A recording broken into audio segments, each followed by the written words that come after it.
Orale, my people. How's everybody out there? Welcome to KQBH Community Radio. This is the Mr. OG Show, a music variety show featuring talk music, community, and youth issues with a positive groove.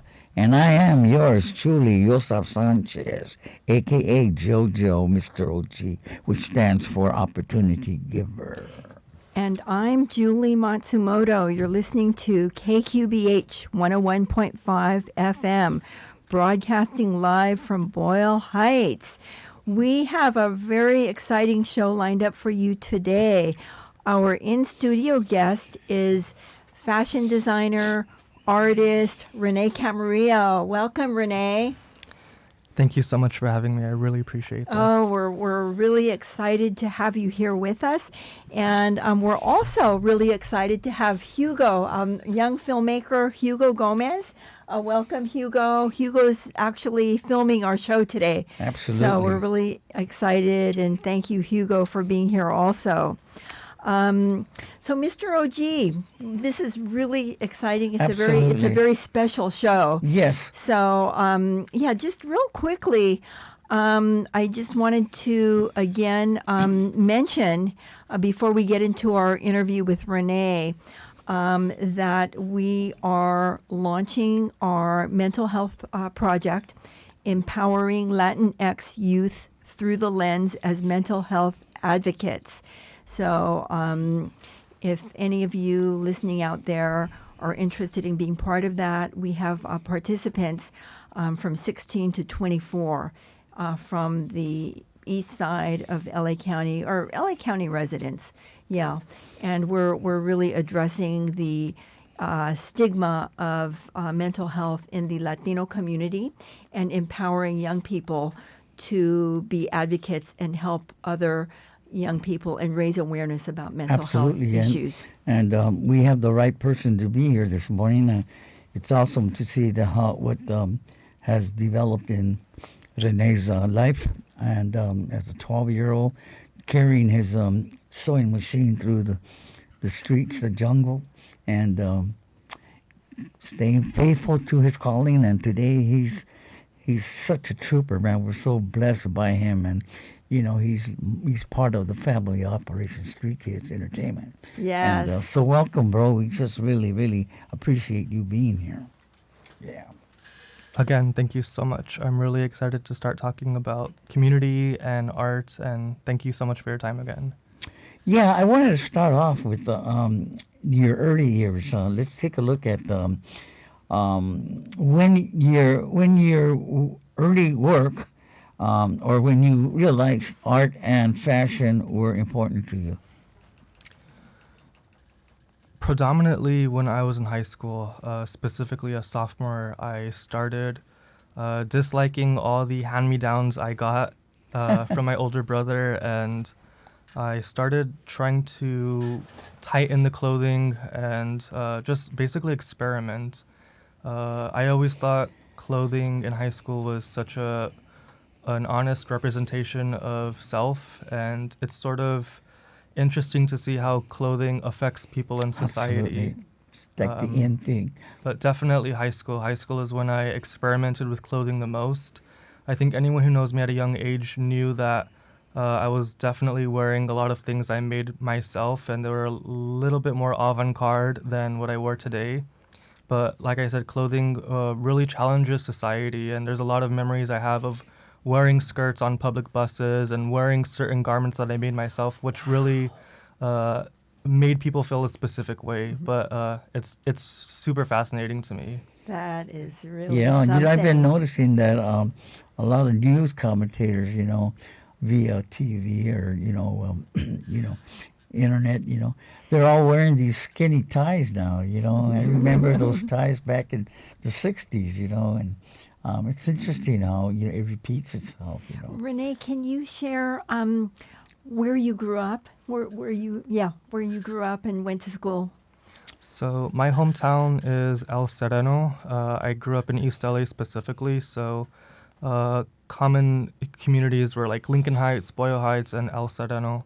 I went to Woodrow Wilson High School. Congratulations, Miss G, for Michelle Excellent. Obama's recognition. I'm really, really proud of that as well. But specifically East Los Angeles. Wonderful, wonderful. Yeah, you know, I find it so interesting how you dedicated yourself so much time with the community at large. How did that come to realization in your life? I have always been dedicating a lot of my energy and time and effort to the communities of East Los Angeles. In my past experience, I've worked with Barrio Action Youth and Family Center in El Sereno. I've worked with Lincoln Park in Lincoln Heights and Lou Costello of Boyle Heights. And it started as a way to give back to my neighbors that I knew were basically in the same predicament as myself. We want more. We want more out of life, and we work super, super hard. And I wanted to bring a little bit more support to my community by volunteering at local recreational centers and organizing public events. My first ever runway show for my community, of course, was free of charge, free food, free giveaways, but it was in a gym at a local recreational center, a very humble beginning to what I've developed into now. And now I'm having private shows in downtown Los Angeles, still using the same models I did from my neighboring community, still representing my town, still representing our culture, but at a much more potent skill, I want to say. Yeah, we really want to thank you, Rene. And I just want to mention that we have been, I think, working with you for like 10 years. So it's been a while. And we were back then mentoring young people from Highland Park. Yeah. And I believe, Rene, you were in high school maybe at that time. And we just heard through a friend that you had opportunities for young kids that wanted to learn how to model and how to model in a runway fashion show. And we brought maybe like 4 or 5 kids from Highland Park. We took them to Barrio Action, and you trained them, and they actually were models in your fashion show. You have and to it was a wonderful experience. Wonderful, yeah. They loved it. Mm-hmm. They You have to loved it. understand that these particular pocket areas, you know, in the community are where poverty sucks. You know, it sucks all the greatness out of a young person, a family. And we're able to go in there and uplift these young people and these parents. So my whole embrace towards Rene came very naturally due to his passion for helping these young people.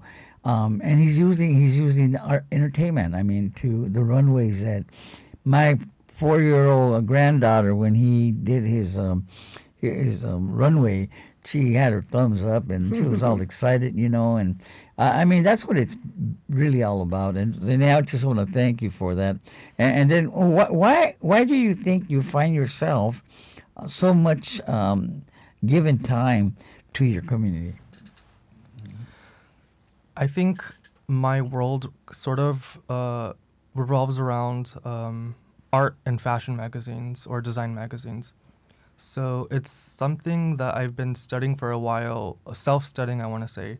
But I picked up my first Vogue issue as a sophomore in high school, and I started seeing these reoccurring patterns throughout Vogue and Harper's Bazaar and all these other art magazines, that the way that they represent higher echelons of people didn't really reflect what I saw in my communities.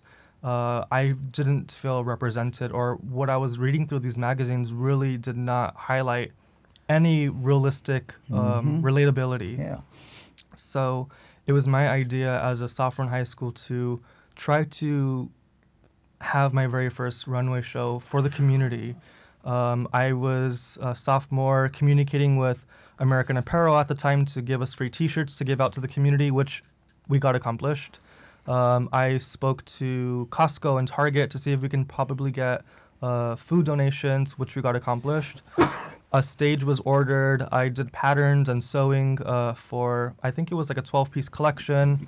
That's when I met you guys, where you introduced people who were interested in modeling. So it became this like Petri dish that I was kind of experimenting with, and it always linked back to the magazine. I wanted to showcase art in a authentic perspective in the community. So that was my attempt, and ever since then and even till now, I'm sort of investigating how I can produce these realistic imagery in my artwork to showcase more community-based parallel alignment. Awesome. Amazing. Awesome. Incredible. It was, you did such an amazing job, Rene. I remember the gym was decorated, you made flyers, you had pizza donated, so you provided refreshments for everyone who attended. Yeah, and it was all free. It was all just me as an individual, as a young adult trying to figure out how to get more access to my neighbors and my people. And I just really want to represent us. You did a very good job. I mean, we had a department where we had makeup, then we had another department where they had clothing.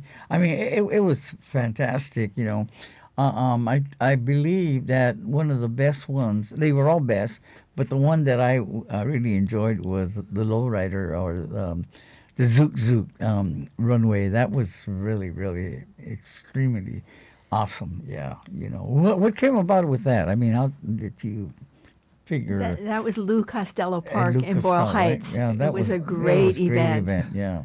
So, to be honest, I approached Lou Costello Recreation Center because I wanted to volunteer 5 months to their youth program and teach them how to use sewing machines, how to construct garments, how to do patterns, everything.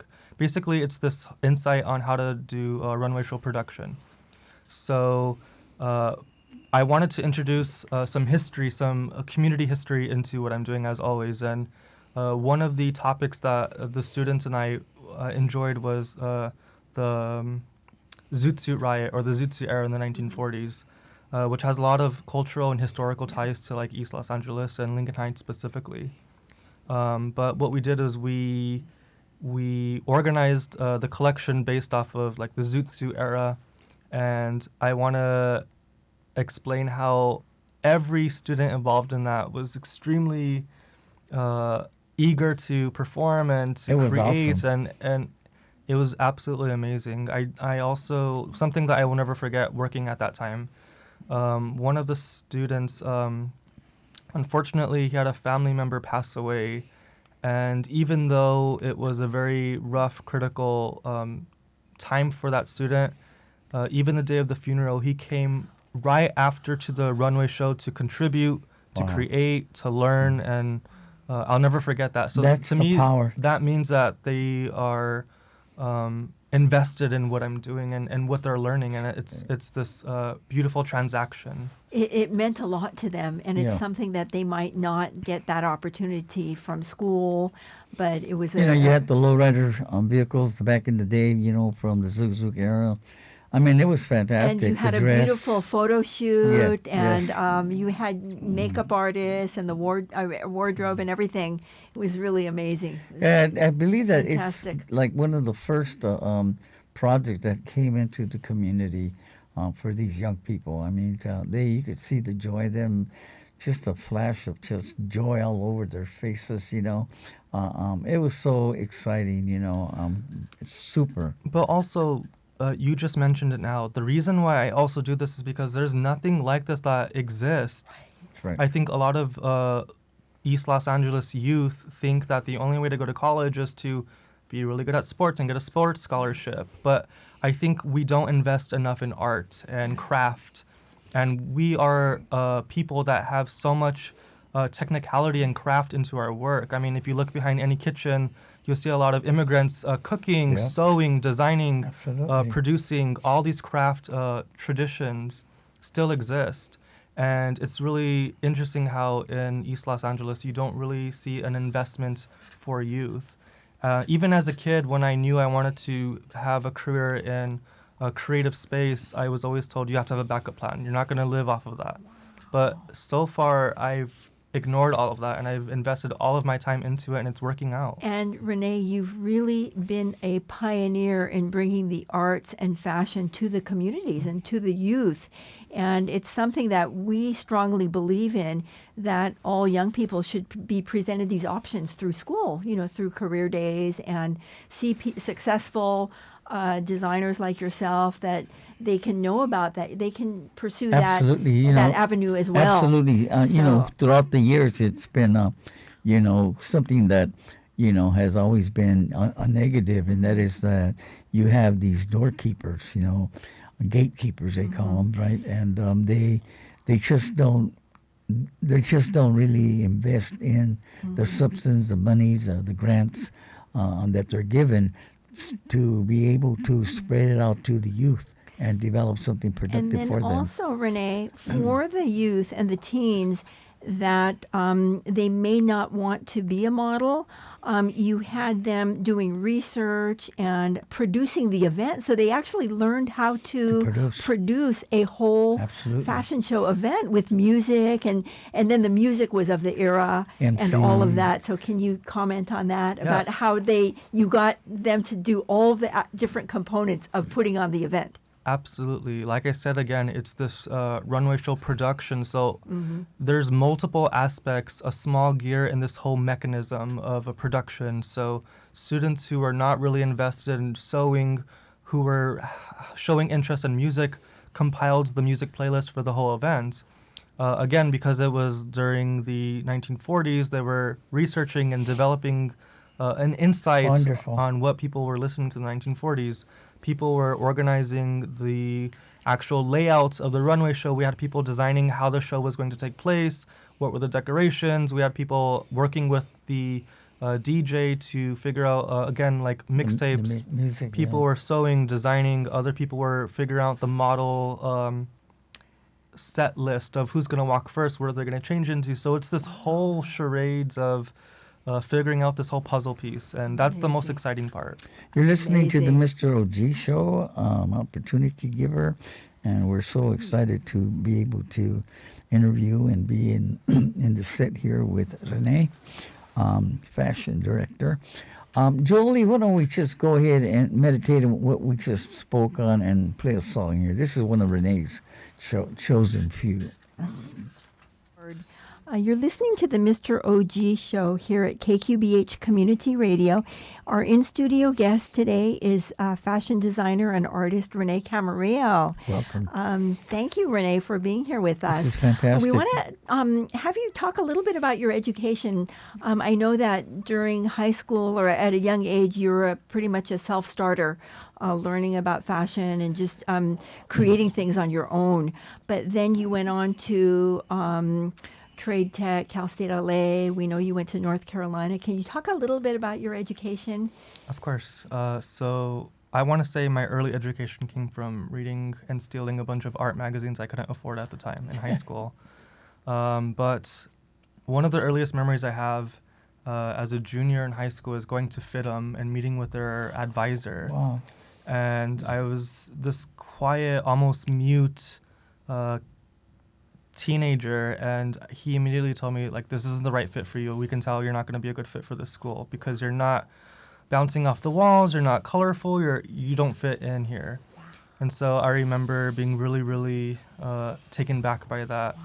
But I didn't give up ever since then. After graduation, I enrolled at LA Trade Tech for their design program. I received an associate's and a design certification. I transferred to Cal State LA, where I earned a bachelor's of art in fiber and material. And shortly after graduating, I stumbled upon a nonprofit who actually reached out to me, Crafting the Future, thank you so much, and Corey Pemberton, thank you so much. And they granted me with a studio space for half a year, where I was developing my current collection, Dolores, and I actually, because of the nonprofit Crafting the Future, I got to study at Penland School of Craft in North Carolina. And I had my amazing artist instructor, Mo Kelman, who taught me how to use various fibers and materials like a hog intestine as a textile. And currently, I'm really fortunate to have two full ride offers on the table, being from the School of Art Institute of Chicago, SAIC, and also Rhode Island School of Design, RISD. They're offering to pay for my full master's program. Wonderful. Congratulations. Thank you. That's great. That's amazing. Amazing. And then also, Rene, can you talk about the museum exhibition? Oh, the RAFMA. Yes, we went to that out in the campus of Cal State San Bernardino. Inland Empire. And it was really great. So the RAFMA was an opportunity again presented by Corey Pemberton. The RAFMA selected two of my garments, one of them being my spear top, which is this innovative top that uses a wooden skewer as a method of closure. So there's no buttons, no zippers. The way that the garment is held together is just this single wooden spear-like object. And then, of course, my spine ribcage vest jacket that looks exactly like a spine and ribcage. So the RAFMA was an amazing opportunity, and it's currently being shown in San Bernardino. I think the last day is June 24th, if I'm not mistaken. So yeah, it's going to be up for quite a while, along with other residents of Crafting the Future. So yeah. People can go out there and look at the museum exhibit. Yes, it's at Cal State San Bernardino until June. It's a nice gallery. It was nice. Yeah, it we was really fantastic. enjoyed it. Congratulations. Thank you so much. Wow, amazing. So, Rene, tell us about your own label and your own design Your company. masterpieces. Yes. Can you share that with us? And where are you going with these pieces?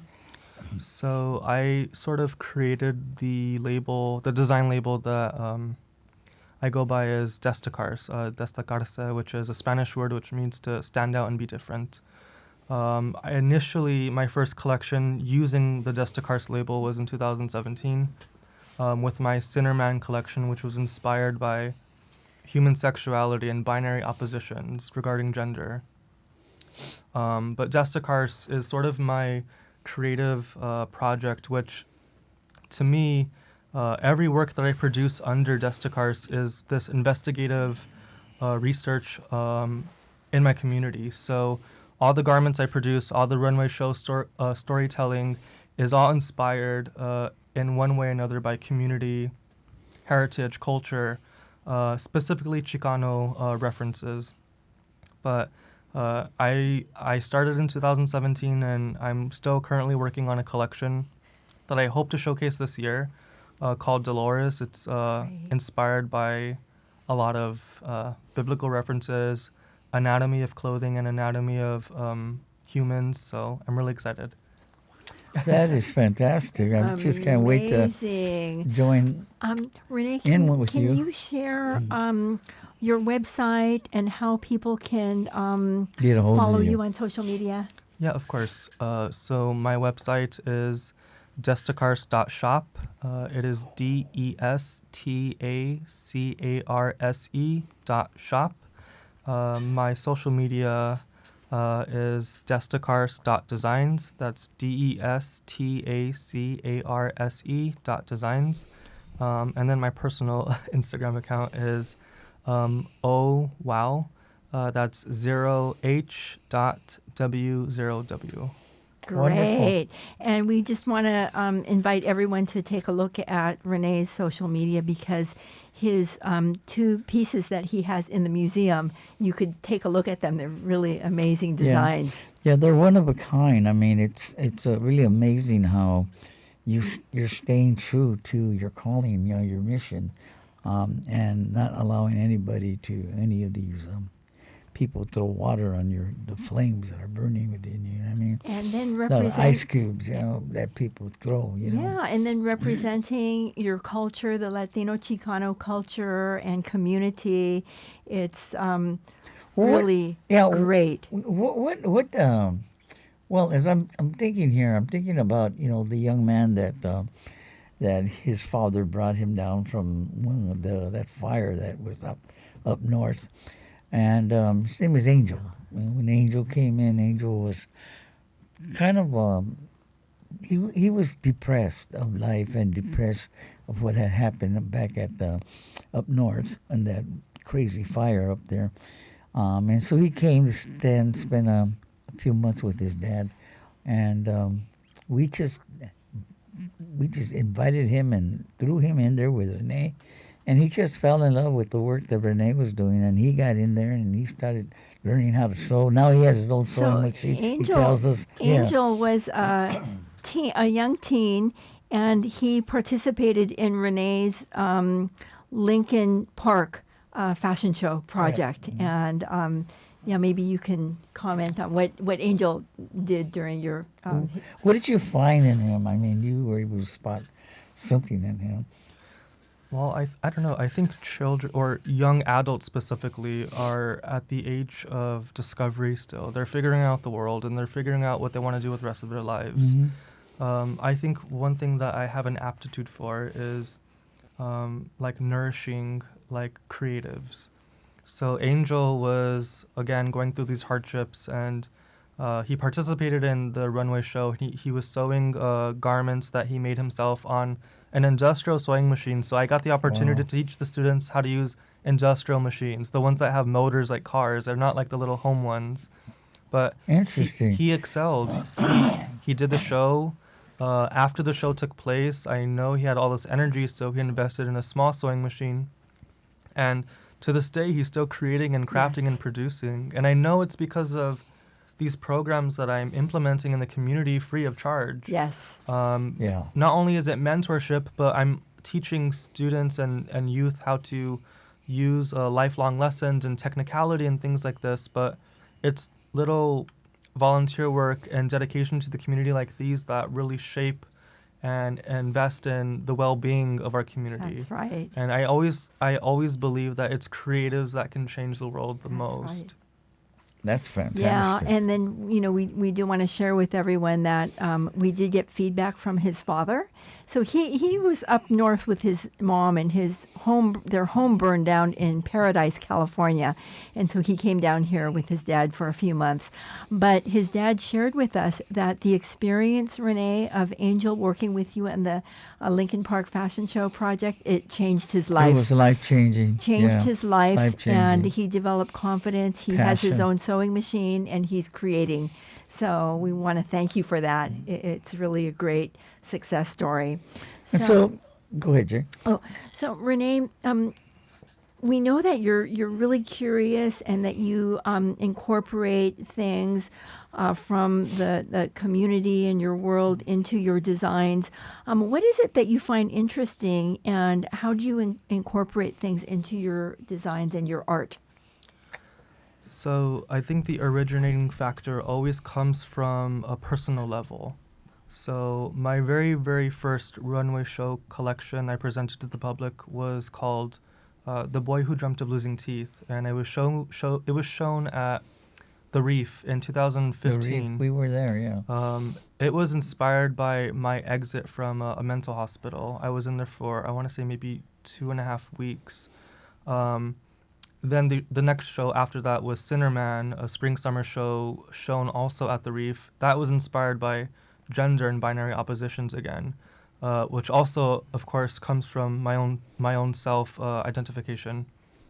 Then we have Travieso, which was inspired by me being pushed out of this really exuberant company full of luxury clients, and getting pushed out on my butt into like Lincoln Heights and El Sereno again, and realizing that all the culture and all the people around me, we have a lot to offer, and we're really unstoppable in a way. We're really beautiful as this like nuclear system. So that collection was again inspired by Chicano energy, and I did a lot of research in the Bracero program. I did a lot of investigating with the way that a lot of underprivileged people reuse, and recycle. So a lot of the garments were produced by upcycling denim jeans that I had found. I would use 4 pairs of denim jeans to construct one jacket, or 4 pairs of denim jeans to construct another pair of denim jeans. So it's these sort of little investigative epiphanies that I have within my own life, but also within my community. And again, I'm always trying to investigate what has been sitting in front of us this whole time living in East Los Angeles. And a lot of times, like at the RAFMA, I heard this lady looking at my garments, and she read the artist statement, but she was like, I don't see the connection. I don't understand how it connects to East LA. But for me, like even investing in using wood in my garments, a lot of that came from my father, who was like this carpenter and this handyman that knew how to do all these things. So I grew up touching sandpaper materials, sand, wood, 2x4s, plywood, all these unique fibers and materials. So it's little motifs and themes that I implement into my garments that maybe other people don't understand, but for me, it makes so much sense. It's like the most authentic piece of art for me. And some people will get it like when I use corn husks or a chain link fence to open up a show, a garment made out of chain link fence during the border crisis. It's sort of these like, he's clever moments that people don't really understand. But for me, if people don't understand the overall idea of it, I love it even more because they're puzzled. That is amazing. That is fantastic. And I remember, Rene, the fashion show that you did at I think it was at the Civic Center Studios, where you had the theme about the border, and you had the chain link fence, and you even had a band, and all fantastic. of it is really an Plus, art installation. An art show because on it's top, the fashion, the upstairs. models, plus the whole, you had the fence, so you're conveying a message. Exactly. And see, all of that, I mean, the audience, and maybe you don't know, it's all premeditated, it's all conceptual. So my idea was to construct this chain link fence that divided the audience in two during the border crisis. So the audience, before the show started, were staring at each other through the fence, just like an actual border, for, I want to say, maybe 30 minutes. And then the show commenced. And then the first piece that hit the runway was this chain link fence sculpted art piece, basically. And that model entered the show, and then the rest of the show continued. Again, inspired by a lot of conflict that a lot of immigrants and Mexican Americans and a lot of people of like Latino and Latina descent really is being sort of like demolished by. There's a lot of conflict there, and part of what I do in my work is to like investigate and pick at that conflict to see if I can solve some problems or even bring more awareness to it or new attention. You know what really amazes me is that I get to see a lot of these, what they call, already established runways and what have you. But I yours is one that it tells a story. It tells a story, and then it brings, an understanding of healing. Going back to yourself being set in a hospital for a couple of weeks or months, and being able to gather everything you see, you hear, and then put it into a picture. And it reminds me a lot of myself when I got back from Vietnam, and I was in. They had me locked up in a. I was with the Marine Corps, and they had me in their hospital, and in a padded cell, and it brought back a lot of the what I was going through, why that happened, who was at air from that, or was there. It's amazing that we're not just going to see a show and to see the garments, as many of them do, but to be able to see that every picture, like they say, tells a story, and how does that come about?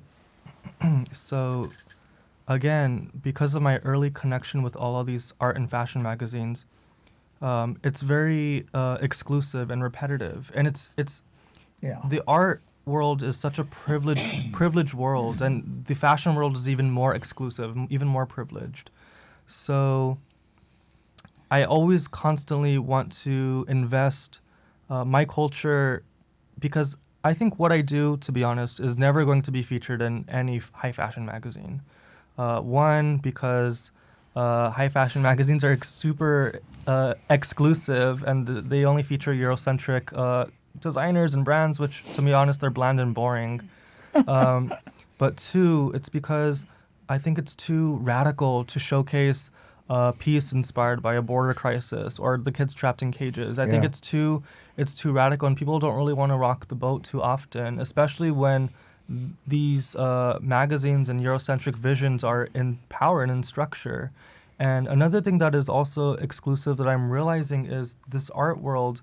I mean, a lot of people that I met in these art institutes are asking me, like, why are you getting your master's? I don't have my master's, but I'm making all this money and I have 45,000 followers on Instagram. Why are you so interested in getting a master's? You don't need that. But for me, someone coming from these communities who needs to have a master's in order to succeed, just like these other people who were born in a family who has a father as a lawyer. They got to study in Milan for their undergraduate. They also toured France. They've been to Japan to study, weaving methods. I've never been a person with resources. And so that's why it's really fascinating to me where people are questioning, why on earth are you getting your master's? It's kind of like a waste of time. But no, it's my validity, and it's my opportunity to learn a lot more and invest again in the community by bringing back what I've learned through my master's program. And I'm starting to realize that the art world is extremely privileged, and sometimes I don't feel like I'm a part of it because I don't have this strong network of people. I've always been an individual creator on my own. Yes. All these shows have always been derived from me specifically. Mm-hmm. I don't care what anyone says. It's always been me. And I'm starting to realize that the art world doesn't really reflect with my conditions and my upbringing. So it's a little isolating and it's a little lonely, but it's a challenge that I'm starting to slowly understand with. But Rene, you're bringing about change in your own way through your leadership, and hopefully that will change little by little, even though it seems to be, privilege and Eurocentric. Hopefully that will change little by little. Let's go ahead and take another break here, and we're going to hear one of Rene's requests. And then I want to get into, what where are you going from here, and how can we inspire some of these young people that are listening, some of these young people that they desire to enter into fashion. This is like how we teach, filmmaking. Getting a story. A story has to be written, and developing the story, and we want to. I want you to give us some input on that, and really inspire these young people that are listening, or even parents that are bringing up their children, And so let's take a break here.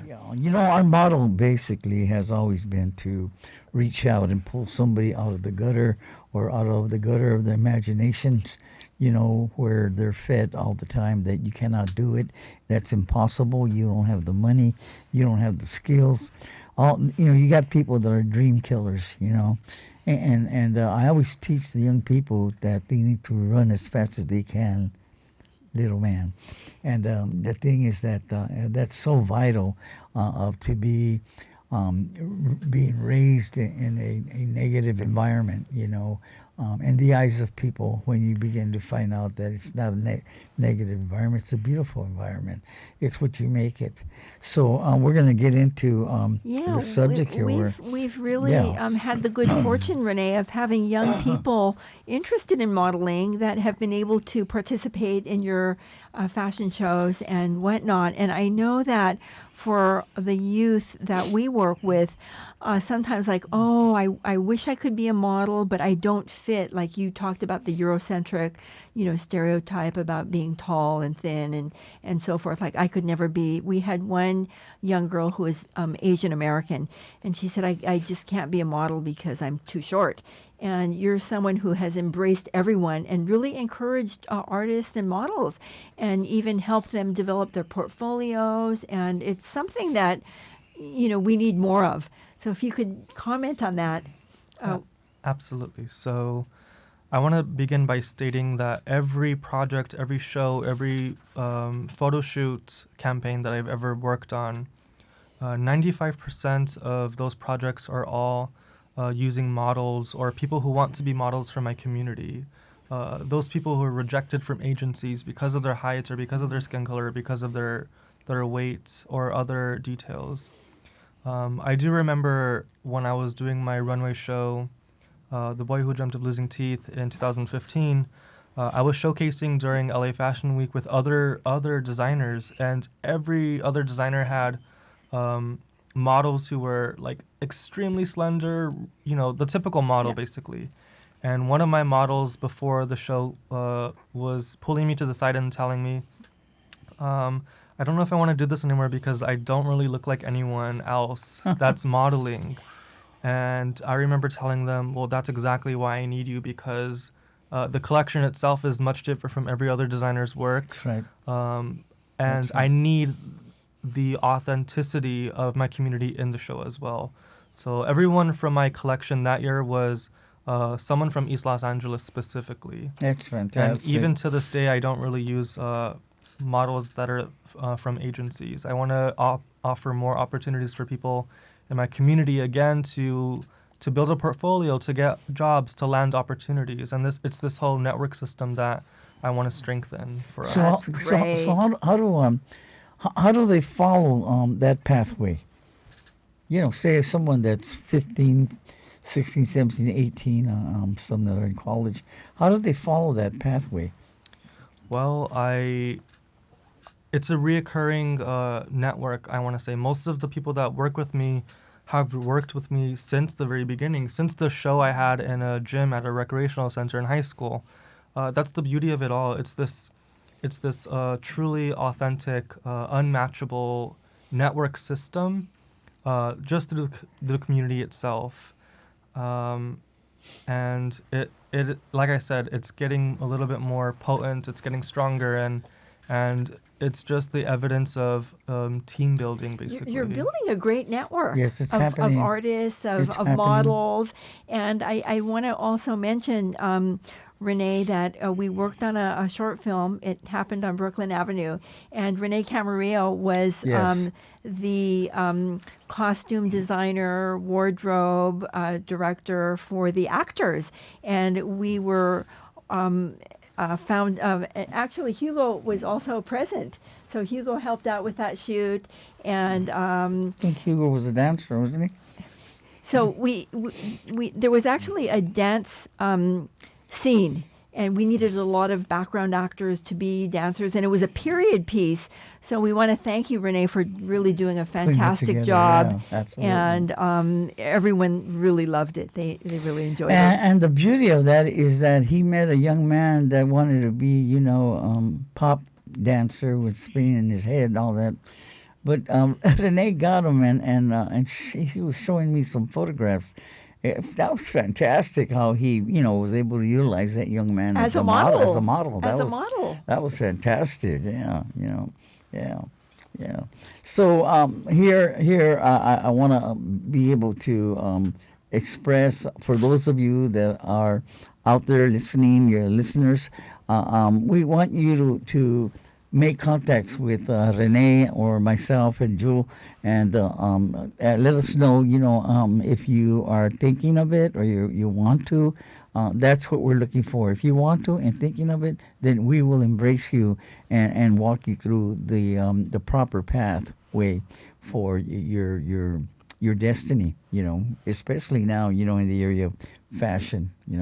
It's amazing because when we go to these high schools, there's some young people, especially some of the girls, that they are incredible at fashion already. The way they dress, the way they conduct themselves, their makeup and their hair. And I mean, it's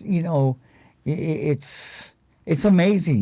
It's just that they don't have, like you said, that opportunity to step in or really believe they could be a model. But if you look at them, it's like, man, look at this person. We were at Jewel wanted to pick up some Chinese food, and there's some special place downtown, and we went there, and And I was just checking everybody out. You know, their form of dress, their shoes, and the whole. And it's amazing how people engage in their wear. It's awesome. Yeah. Rene, before we close our show, can you give some advice to young people that might be listening who are interested in fashion or design or art or anything? So specifically in the community, if you are a young person or any age really, who is invested and interested in any aspect of art, the best tip I can give you is to practice. It doesn't matter if you are a sewer or a painter or a sculptor. Practice is a fundamentally important rule that I always try to be consistent with. Practicing your craft and practicing your ideas, and it's super healthy and super necessary. That's great advice. That's fantastic. Excellent. You know, once again, you're listening to the Mr. OG show. You know, be aware that our arms are wide open to you. We are here to become, you know, a block that can pick you up and take you to where you want to go. You know, we are a bridge, and we're happy to be a bridge. We've been a bridge for many years, and we want to continue to do that, you know. And I want you to know that, you know, you're very special, you're somebody, you're a voice. And remember that it is only you that can stop you from releasing your inner greatness. Release it. Release that greatness that's inside you. Thank you all for tuning into the Mr. OG show, and we want to thank our guest, Rene Camarillo, fashion designer, artist, for sharing about his life and his work today on the Mr. OG show. We want to thank Hugo Gomez, filmmaker, Hugo, for being in studio and filming our show today. We're so excited to have you both here. And again, please stay tuned to the Mr. OG show every week here at KQBH Community Radio.